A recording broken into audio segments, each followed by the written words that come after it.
Irmãos, é meu privilégio e também responsabilidade meditar nesse tema que está proposto, o retorno do rei.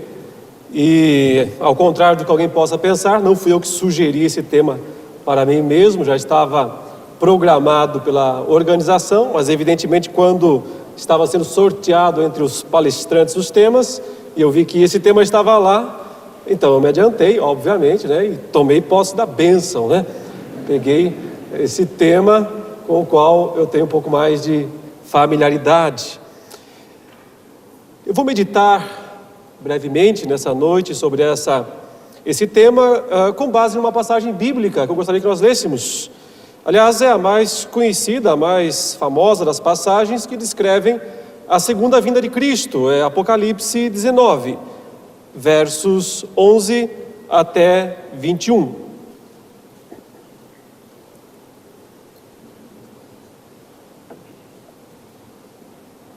Apocalipse 19, versos 11 a 21, a palavra diz assim: Vi o céu aberto, e eis um cavalo branco. O seu cavaleiro se chama Fiel e Verdadeiro, e julga e peleja com justiça. Os seus olhos são chama de fogo, na sua cabeça há muitos diademas. Tem um nome escrito que ninguém conhece, senão ele mesmo. Está vestido com um manto tinto de sangue, e o seu nome se chama o Verbo de Deus. E seguiam-no os exércitos que há no céu, montando cavalos brancos com vestiduras de linho finíssimo, branco e puro. Sai da sua boca uma espada afiada, para com ela ferir as nações. E ele mesmo as regerá com cetro de ferro, e pessoalmente pisa o lagar do vinho do furor da ira do Deus Todo-Poderoso. Tem no seu manto e na sua coxa um nome inscrito: Rei dos Reis e Senhor dos Senhores. Então vi um anjo posto em pé no sol, e clamou com grande voz, falando a todas as aves que voam pelo meio do céu: Vinde, reuni-vos para a grande ceia de Deus, para que comais carnes de reis, carnes de comandantes, carnes de poderosos, carnes de cavalos e seus cavaleiros, carnes de todos, quer livres, quer escravos, tanto pequenos como grandes. E vi a besta e os reis da terra com os seus exércitos congregados para pelejarem contra aquele que estava montado no cavalo e contra o seu exército.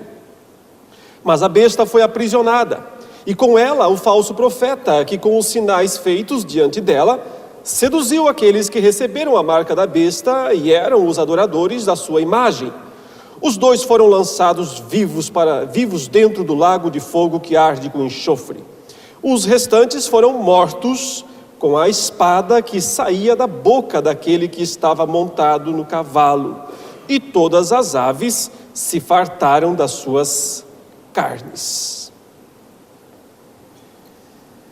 Durante toda a narrativa do livro de Apocalipse, por várias vezes e de forma crescente, João mostrou a seus leitores a existência de uma batalha, uma grande batalha no fim dos tempos, quando os inimigos do povo de Deus devem ser definitivamente esmagados.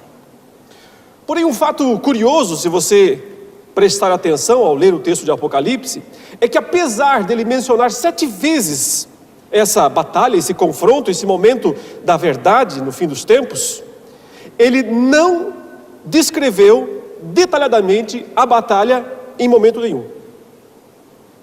E mesmo aqui, nesse texto que nós lemos, o que nós temos não é uma descrição cinematográfica ou hollywoodiana de uma batalha. Há uma espécie de abreviação dela. Cristo volta, e os inimigos são instantaneamente fulminados. Não há uma disputa aqui. Há um massacre. O motivo é que a vitória de Cristo, essa vitória de Cristo e de seu povo nessa chamada batalha final, né, que coincide com a segunda vinda de Cristo, representa uma consumação da vitória que Cristo obteve na cruz e que, portanto, foi realizada em sua primeira vinda. Por isso o tema aqui hoje é o retorno do rei. Ele já é rei. Ele não se tornará em algum momento. É o rei que já ocupa esse posto, que já desfruta dessa posição, que retornará para consumar os seus propósitos. A batalha sangrenta já aconteceu, entrou para a história, é passado. Ela foi realizada na cruz, sim, porque lá Cristo sangrou. No fim dos tempos, na batalha final, há apenas o sangue dos seus inimigos e a carne deles que sacia as aves de rapina. Meus irmãos, o Apocalipse responde uma dúvida dos crentes da época em que ele foi escrito, provavelmente no ano 95 ou 96 do primeiro século, mas que pode ser uma dúvida de todos os crentes em todas as épocas, que é a seguinte: se Jesus já derrotou Satanás na cruz, porque isso é o que o Novo Testamento afirma categoricamente, então por que o diabo parece ter tanto poder neste mundo exatamente agora? Por que os crentes lá do primeiro século, e também em muitas regiões do mundo atual, sofrem tanta perseguição e enfrentam tanto sofrimento, se Jesus é o Rei dos Reis e o Senhor dos Senhores? Os crentes não deveriam já estar livres dessas coisas e desfrutando da vitória plena de Cristo nesta vida? A resposta do Apocalipse é que essa vitória de Cristo e a consequente derrota de Satanás e dos seus inimigos precisa ser vista em duas etapas. A primeira etapa é a primeira vinda de Cristo, onde ele impôs sobre o dragão a derrota que o deixou sem perspectivas de reverter o quadro. O capítulo 12 de Apocalipse mostrou que ele foi expulso do céu e perdeu o direito de acusar os crentes lá diante da face de Deus. Sendo assim, o livro mostra que o reino de Deus já foi plenamente estabelecido no céu.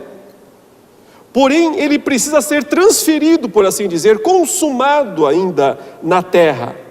Porém, na terra, ele já foi estabelecido embrionariamente. Por isso ele é um reino em expansão, aguardando no fim uma consumação que não será, até onde nós podemos ver, gradual, mas que será de uma maneira instantânea. O fato é que, se você ler o final do capítulo 12 de Apocalipse, você percebe que o dragão foi lançado para a terra. E na terra, ele permanece sob restrição divina. É interessante porque depois do capítulo 12, quando ele é lançado para a terra, ele não aparece mais no livro, exceto no capítulo 20.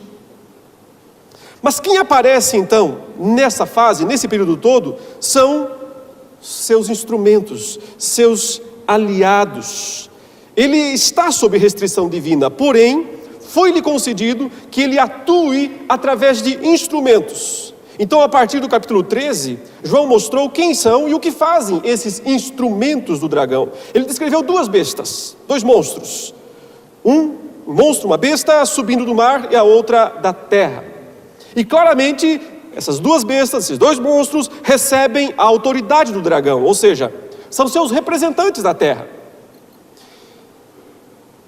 Pela leitura do livro, nós percebemos que as duas bestas, no primeiro momento, significam sistemas, respectivamente o poder imperial e a falsa religião, também ligada ao poder imperial. São sistemas que são compostos por pessoas, evidentemente, como reis, como falsos profetas, e que estão localizados nos dias de João na cidade de Roma, a qual representa as duas bestas, e dela esse poder emana para todo o império, perseguindo e enganando os cristãos, pelo poder da espada, pelo poder da falsa religião, ou seja, perseguindo e enganando.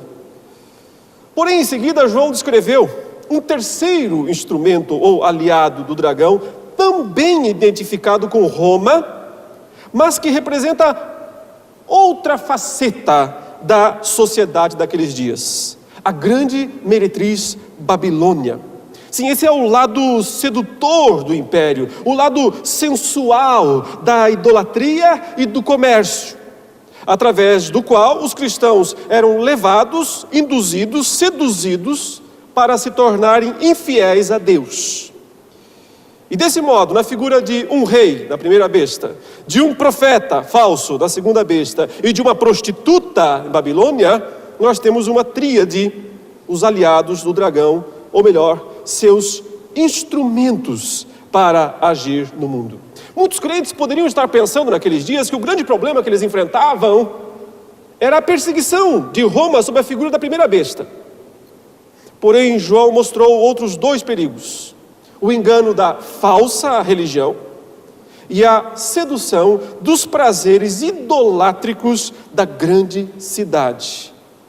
Porém, finalmente, ele mostrou como esses três sistemas, trabalhando em cooperação, tentam destruir o povo de Deus.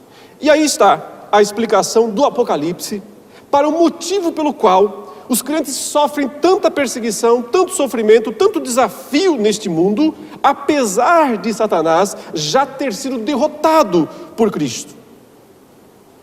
Porém, meus irmãos, o Apocalipse vai além e mostra como os três aliados do dragão são finalmente destruídos, e por fim também como o dragão é plenamente destruído.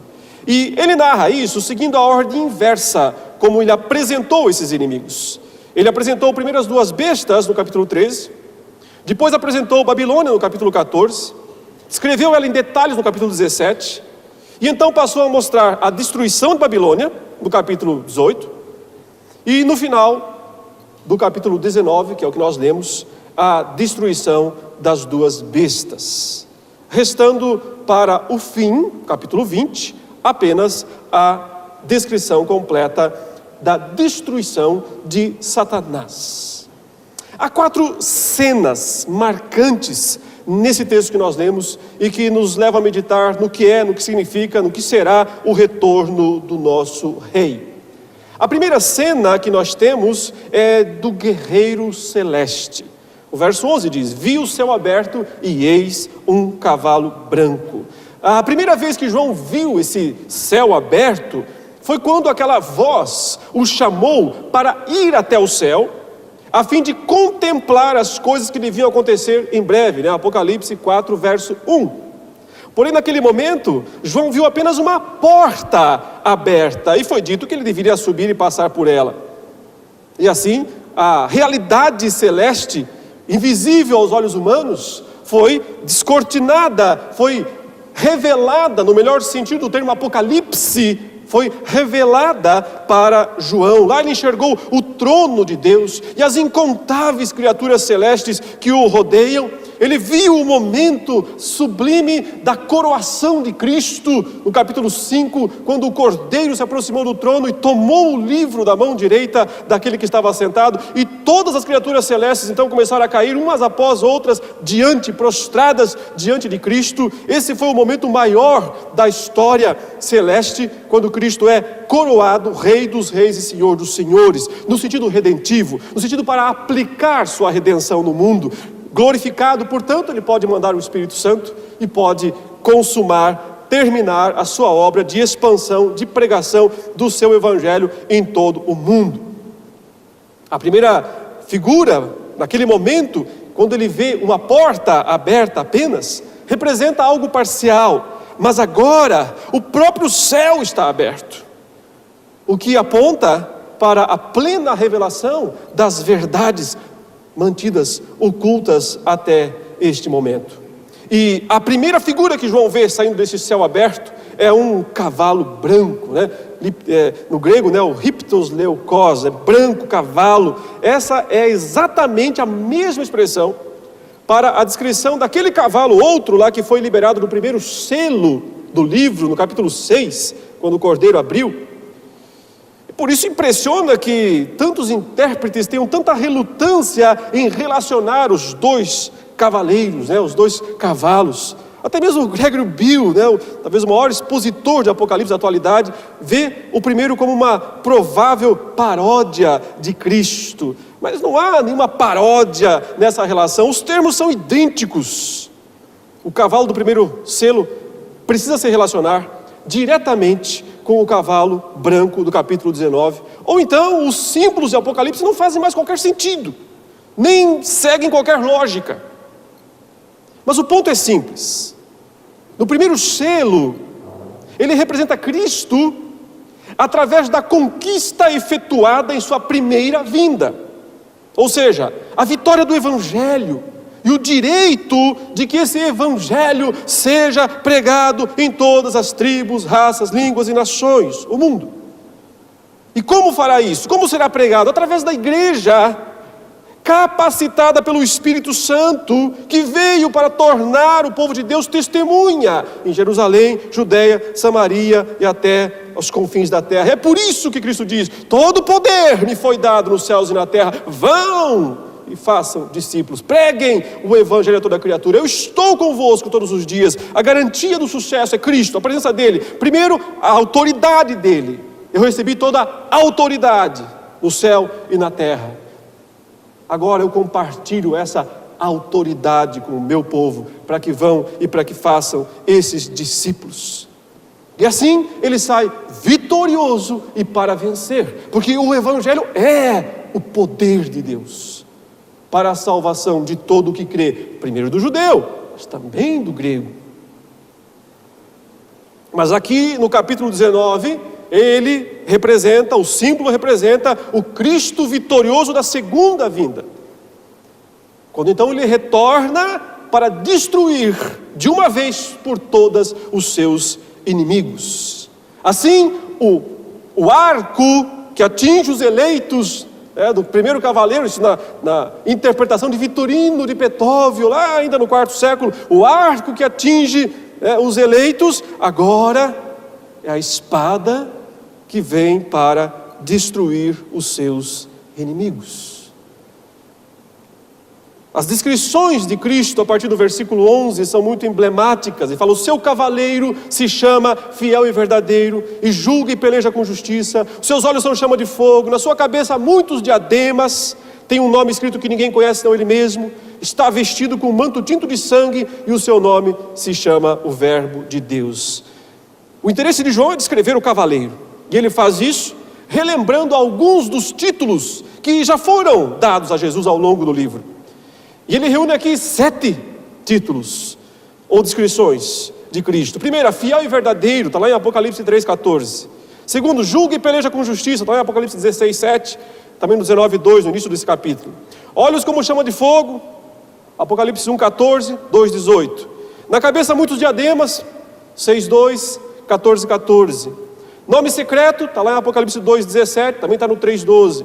Manto tinto de sangue, está lá no capítulo 14, verso 20. E o nome Verbo de Deus é uma reminiscência da explicação do próprio João no seu evangelho, o Verbo de Deus, o Logos de Deus. Praticamente, todas essas descrições apontam para a justiça de Cristo, seu direito de executar o juízo, bem como sua capacidade de fazer isso. 3 vezes é mencionado que ele tem um nome, o nome, como ele se chama. Portanto, é o caráter de Cristo como vingador que está em evidência, considerando que ele está descendo do céu, para tomar vingança dos inimigos que tanto oprimiram a igreja. Nesse sentido é que ele se chama fiel e verdadeiro, e que julga e peleja com justiça. Seus olhos são chama de fogo, ou seja, reforça o sentido de seu juízo, da justiça de seu juízo, da capacidade de discernir os pecados humanos dignos de punição. As várias coroas, diademas na cabeça mostram sua superioridade em relação ao dragão e à primeira besta, que também tem diademas, respectivamente 7 e 10. Mas Cristo tem muitas diademas, e o sentido é incontáveis. O nome secreto provavelmente seja uma referência à revelação de Cristo como juiz implacável, que é diferente nesse sentido daquele Jesus servo, humilde, sofredor, que foi revelado na primeira vinda. O manto tinto de sangue é uma antecipação de sua ação de esmagar as uvas do vinho do lagar, da ira do Deus Todo-Poderoso. E o último título, já foi dito, identifica ele como, na tradição joanina, o instrumento da criação, da redenção e da consumação. O Verbo, o Logos, a palavra de Deus. O verso 14 diz que seguiam-no os exércitos que há no céu, montando cavalos brancos, com vestiduras de linho finíssimo, branco e puro. De fato, o texto não descreve um exército, mas vários exércitos, várias companhias, cavalarias. A ideia é muitos regimentos de cavalarias, incontáveis soldados celestes, todos montando cavalos brancos, que o identificam também com o próprio Cristo, e vestem roupas de linho finíssimo, branco e puro, apontando para a absoluta santidade desses soldados. Provavelmente sejam os anjos de Deus. E diversas passagens do Novo Testamento descrevem os anjos envolvidos na segunda vinda de Cristo. Porém, não dá para descartar a possibilidade de que também sejam crentes, santos, né? Porque eles também, os santos, os crentes em Apocalipse, às vezes são descritos como vestindo roupas brancas de linho, como as almas dos mortos que estão lá debaixo do altar, no quinto selo, e clamam por justiça. E esse aqui é o momento da justiça. E foi dito também, ou será dito depois, que essas mesmas almas julgariam, participariam do julgamento. Então, não é impossível que sejam dois grupos, tanto de anjos quanto de santos, descendo com Cristo para o massacre, para a vitória dele. Mas a descrição dos exércitos aqui é muito rápida, porque Cristo domina a cena inteiramente. E na verdade esses exércitos são coadjuvantes. Eles não participaram das batalhas da primeira vinda de Cristo. Ele lutou sozinho. Eles apareceram hora ou outra no nascimento. Também fala de exércitos do céu que apareceram lá, segundo Lucas, e louvaram a Deus.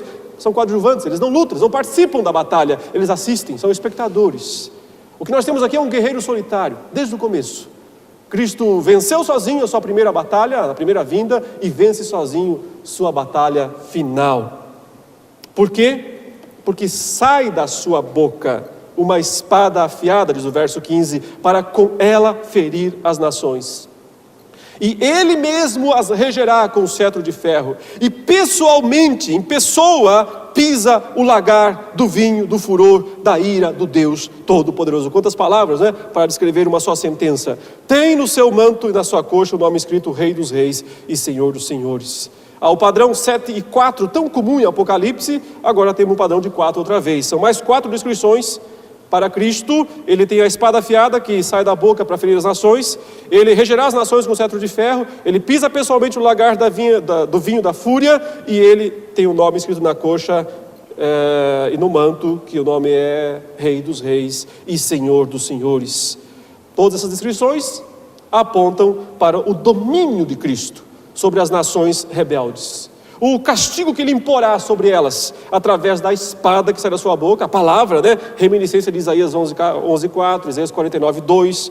Através do cetro que as regerá, o Salmo 2, verso 9. E através dos pés que pisará o lagar, esmagando os seus inimigos, Isaías 63, de 1 a 6. O último nome dado a Cristo nessa descrição apenas confirma a razão do seu triunfo sobre todos, Rei dos Reis, Rei e Senhor. Ele foi coroado no capítulo 5, ele tomou o livro da mão direita do Pai, ele está abrindo, ele governa, ele comanda. A cena, portanto, é dominada pelo guerreiro celeste. Mas então, muda-se a cena para algo pictórico, muito interessante. É o chamado para as aves. O verso 17 diz: então vi um anjo posto em pé no sol e clamou com grande voz, falando a todas as aves que voam pelo meio do céu: vinde, reuni-vos para a grande ceia de Deus, para que comais carnes de reis, carnes de comandantes, carnes de poderosos, carnes de cavalos e seus cavaleiros, carnes de todos, quer livres, quer escravos, tanto pequenos como grandes. Ora, ele descreveu tão grandiosamente o cavaleiro, o guerreiro celeste, era de se esperar que agora ele descrevesse os inimigos, aqueles que ousaram desafiá-lo, a fim de que a expectativa pela batalha se acentuasse. Porém, o que se vê é um fato inusitado nesse sentido. Esse anjo que se põe em pé no sol e convoca as aves para comerem carnes. E será desse modo, satírico, que os inimigos serão descritos. Eles são descritos como carne que as aves irão comer. Desde reis, primeira classe, portanto, carne de primeira, cavalos e carne de terceira e assim por diante. Fica evidente, portanto, que a batalha é desigual. Não são dois exércitos parecidos com forças equilibradas. É um total desequilíbrio. O guerreiro celeste é a própria palavra criadora, enquanto que os guerreiros terrenos são carne. O pano de fundo dessa passagem é Ezequiel, capítulos 38 e 39. Peço a gentileza, se tiver sua Bíblia, abra em Ezequiel, capítulo 39, versos 17 a 20, que descreve a invasão de Gog e de Magog contra Israel. E aqui nós temos algo formidável para entendermos Apocalipse e o modo como ele usa o Antigo Testamento.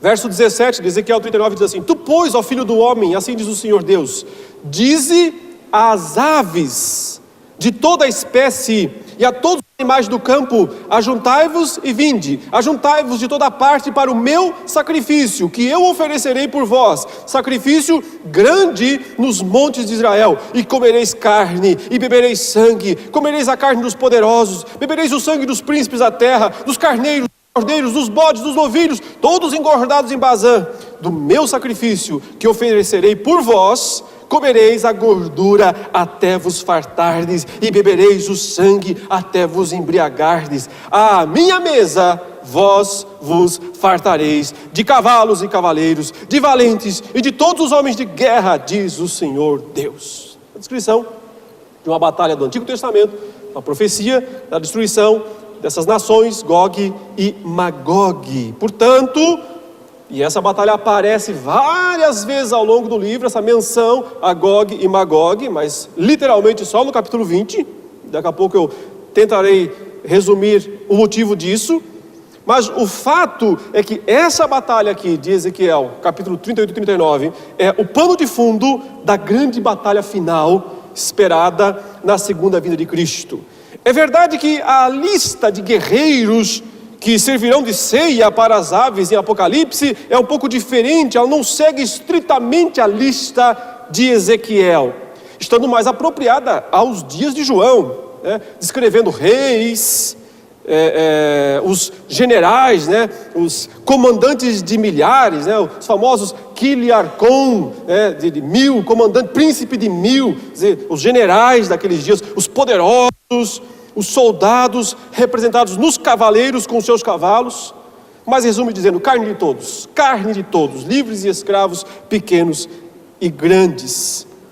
Mesclando, portanto, os mesmos inimigos que foram descritos, tremendo do dia da ira de Deus, quando da abertura do sexto selo, ainda lá no capítulo 6, verso 15, quando eles disseram para os montes, para as rochas: caí sobre nós e escondei-nos da face daquele que está assentado no trono e da ira do Cordeiro, porque chegou o grande dia da ira deles.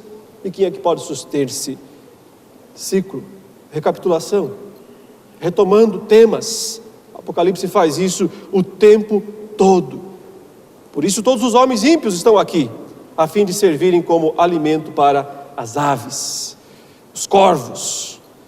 Digno de nota é a comparação natural que se estabelece no capítulo 19 entre duas ceias. Porque lá no começo foi dito, e foram ditos que eram bem-aventurados aqueles que foram convidados para a ceia das bodas do Cordeiro. E aqui nós temos a ceia, e a palavra é a mesma, a língua grega, dos corvos. 2 banquetes, portanto, no fim do mundo. Porém, no primeiro, os convidados, os crentes, tomam lugar à mesa com roupas apropriadas. No segundo, os convidados, ímpios, são a carne que os corvos irão devorar. Essa é a cena antecipatória da batalha. Você já sabe o resultado dela. Não há nenhum suspense. Quando o anjo chama as aves, você já sabe o que vai acontecer. Só então passa a descrição dos inimigos, que estão aqui nos versículos 19 e 20. E vi a besta e os reis da terra com os seus exércitos congregados para pelejarem contra aquele que estava montado no cavalo e contra o seu exército. Mas a besta foi aprisionada e com ela o falso profeta que com os sinais feitos diante dela seduziu aqueles que receberam a marca da besta e eram os adoradores da sua imagem. Os 2 foram lançados vivos para dentro do lago que arde com fogo e enxofre. Os inimigos aqui são descritos. João diz que viu a besta, os reis da terra, com seus exércitos congregados para a batalha. A besta, nesse momento, toma a forma de um homem, pois João a vê ao lado dos reis da terra. É nesse ponto que a besta deve ser vista como aquela cabeça que deu nova vida ao sistema, lá em Apocalipse 13:3, ou o 8º rei que procede do 7, lá do capítulo 17, verso 11, ou seja, na descrição do próprio João, da sua epístola, o anticristo. O autor, ele repete a descrição da intenção dos reis da terra de se congregarem, estão animados para isso, para pelejarem contra o Cordeiro. Já falou isso lá no capítulo 17, verso 12 e 14. E finalmente, diz que os 2 agora reúnem seus exércitos e estão ali, frente a frente com o Cordeiro, para enfrentar, para pelejar, estão desafiando o Cordeiro. Estão prontos, ele diz, para fazerem guerra, essa é a expressão, para fazer a guerra contra aquele que está sentado no cavalo e contra o seu cavaleiro. Porém, como já disse, quando se esperava, então, a descrição de uma batalha hollywoodiana, ela não acontece. Não tem descrição. Nem parece haver uma batalha. Cristo volta, os inimigos são aprisionados, os 2, o anticristo, falso profeta, e os demais homens são mortos e devorados. É interessante que juntamente com a besta, foi aprisionado também o falso profeta, ou ele chama fazedor de sinais. Aquele que diante da besta realizava sinais para enganar os que receberam a marca da besta e eram os adoradores da imagem dele ou dela. O destaque dado para esse segundo personagem aqui é mais uma vez em relação à sua tarefa religiosa de enganar e seduzir as pessoas com falsos milagres. E o texto diz que ambos foram lançados vivos para dentro do lago que arde com fogo e enxofre. E o fato de serem lançados vivos é aqui uma atestação tanto do seu sofrimento extremo, mas também reforça a ideia de que se tratam de 2 pessoas. E é a primeira vez que ele menciona esse lugar de tormento no livro, explicitamente, né, o lago de fogo e enxofre. Ele já mencionou antes a função do fogo e do enxofre do tormento dos ímpios, né? Lá em Apocalipse 9, 17 e 18, no 14 e 10. Mas é a primeira vez que um lugar é designado pelo termo lago. Isso provavelmente seja uma equivalência àquele lugar de punição que o Novo Testamento, especialmente os Evangelhos, descreve como sendo a Guiena, né? Ou a Giena. A figura bíblica da Guiena ou Giena deriva-se daquele lugar do Antigo Testamento chamado Vale do Filho do Inom, que era um lugar de idolatria no Antigo Testamento, onde se queimavam crianças. Segundo livro das Crônicas, capítulo 28, 3, Jeremias 7, 31 menciona esse lugar. E ele se tornou uma espécie de lixão no sul da cidade de Jerusalém, lá nos dias de Cristo, onde sempre havia fogo e fumaça e vermes corroendo. Jesus usou essa figura certamente quando disse: e se um dos teus olhos te faz tropeçar, arranca-o. É melhor entrares no reino de Deus com um só dos teus olhos do que, tendo os dois, seres lançado no inferno. Aqui a expressão inferno, né, é usada para traduzir Guiena, onde não lhes morre o verme, nem o fogo se apaga. Marcos 9, 47 e 48. Apesar desse termo aparecer algumas vezes no Novo Testamento e ser traduzido como inferno, eu entendo que essa não é a melhor tradução, porque trata-se de um lugar diferente do Hades, que tem o sentido primário de túmulo, mas também adquire o sentido de punição, especialmente na parábola do rico e do Lázaro. A Guiena não é esse lugar intermediário para onde vão as almas, onde as almas permanecem até o juízo final. A Guiena parece ser um lugar para onde vão as pessoas após o juízo final, com corpo e alma completos. Por isso Jesus disse em Mateus 10, 28, não temais os que matam o corpo e não podem matar a alma. Temei antes aquele que pode fazer perecer na Guiena, no inferno, tanto a alma quanto o corpo. Ou seja, corpo e alma. O lago de fogo é esse lugar, para onde os ímpios vão ressuscitados também, para serem punidos no corpo e na alma. Por isso provavelmente João descreve a besta e o falso profeta como descendo vivos para o lago de fogo e enxofre. E finalmente, meus irmãos, nós temos a quarta e última cena dessa impressionante passagem. O versículo 21 diz: os restantes foram mortos com a espada que saía da boca daquele que estava montado no cavalo, e todas as aves se fartaram das suas carnes.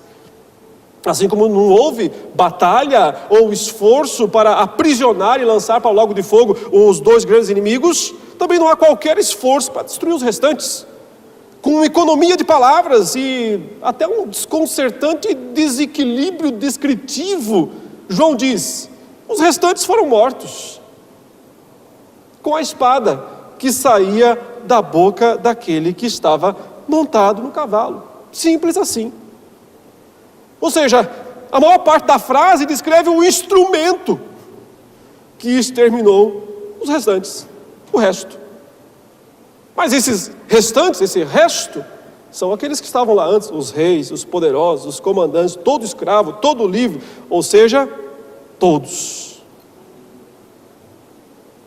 Uma vez que o texto mencionou há pouco que essa espada, com ela Jesus iria ferir as nações, é possível identificar nesses restantes todas as nações do mundo, ou seja, o sistema mundano como um todo, já amplamente figurado na destruição de Babilônia. E assim, o anunciado e predestinado banquete das aves finalmente aconteceu. Meus irmãos, antes de nós concluirmos, eu gostaria de dar um destaque ainda decisivo aqui para estabelecer o sentido em que Apocalipse recapitula essa grande história, e ele conta e reconta tantas vezes, porque não se deve lê-lo de maneira linear, né? Ou como se fosse cronológica, capítulos subsequentes. E a questão está justamente aqui na chamada Batalha das Aves. O meu ponto é que o capítulo 20 recapitula o 19, reconta a história do 19, especialmente no que diz respeito a essa batalha final. Geralmente os defensores da visão pré-milenista entendem que se tratam de duas batalhas diferentes, ou seja, uma batalha antes do milênio, essa é a batalha do capítulo 19, quando Cristo vem e lança no lago de fogo a besta, o falso profeta. Então tem um milênio inteiro, 1000 anos na terra de reinado de Cristo, e depois Satanás é solto da prisão, e aí acontece a batalha de Gog e Magog. Então como se fossem duas batalhas, uma antes do milênio e outra depois do milênio. No entanto, existe uma indivisível ligação entre o relato dessas duas batalhas, ou da descrição, das duas descrições da batalha, que é exatamente Ezequiel 38 e 39.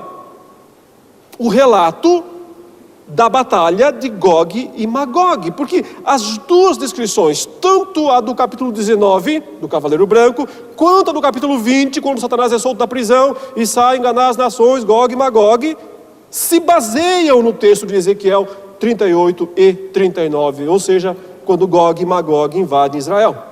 Porém, são destruídos por Deus na batalha das aves. Veja, no capítulo 19, João não mencionou explicitamente Gog e Magog, porém mencionou quem? A ceia das aves. O momento quando estas foram chamadas para vir e comer carne de comandantes, soldados, reis, etc. E essa cena se baseia na batalha de Gog e Magog, mas de Ezequiel 39, 17 e 22. Por sua vez, na descrição da batalha no capítulo 20, João não vai mencionar as aves, mas menciona explicitamente Gog e Magog, capítulo 20, verso 8. Portanto, inegavelmente, as duas descrições estão relacionadas, tendo a mesma batalha do Antigo Testamento como pano de fundo. Isso significa que a batalha do capítulo 20 de Apocalipse, aquela em que Satanás é solto da prisão e sai para enganar as nações, né, Gog e Magog, é uma recapitulação da batalha do capítulo 19, quando Cristo volta do céu, destrói as nações e as aves se fartam das carnes dos seus inimigos.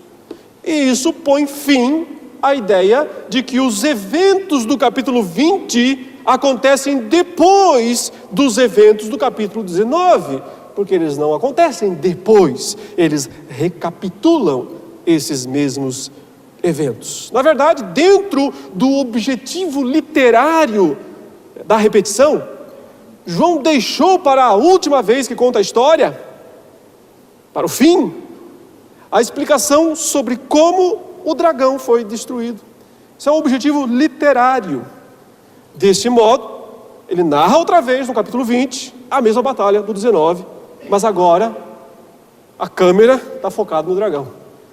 Antes estivera focada nas duas bestas, mas é uma só batalha, a qual ele já fez menção 5 vezes até aqui em Apocalipse. A primeira menção que ele fez dessa batalha foi no capítulo 1, verso 7. A segunda foi no capítulo 6, verso 12 a 17. A terceira foi no capítulo 11, verso 15 a 19. A quarta foi no 14, 18 a 20. A quinta foi no 16, de 12 a 21. A sexta aqui, no capítulo 19. E a sétima, no capítulo 20. É deste modo, é assim, portanto, que o Apocalipse conta, explica como cairão, como tem que cair todos os aliados ou instrumentos do dragão. O rei, o profeta falso e a meretriz, mas principalmente, no fim, o dragão. E tudo isso na única, na indivisível e toda visível segunda vinda de Cristo. Porém, a segunda vinda de Cristo não é o momento da batalha decisiva que garante a derrota de Satanás. Esse momento não está reservado para o futuro. Ele já entrou para a história. Ele já é fato, ele já é realidade. Ele aconteceu no nascimento, na morte, na ressurreição, na ascensão de Cristo. Essa mesma vitória foi assegurada e expandida no Pentecostes. E, portanto, a segunda vinda é tão somente a sua consumação. É por isso que ela é o retorno do Rei.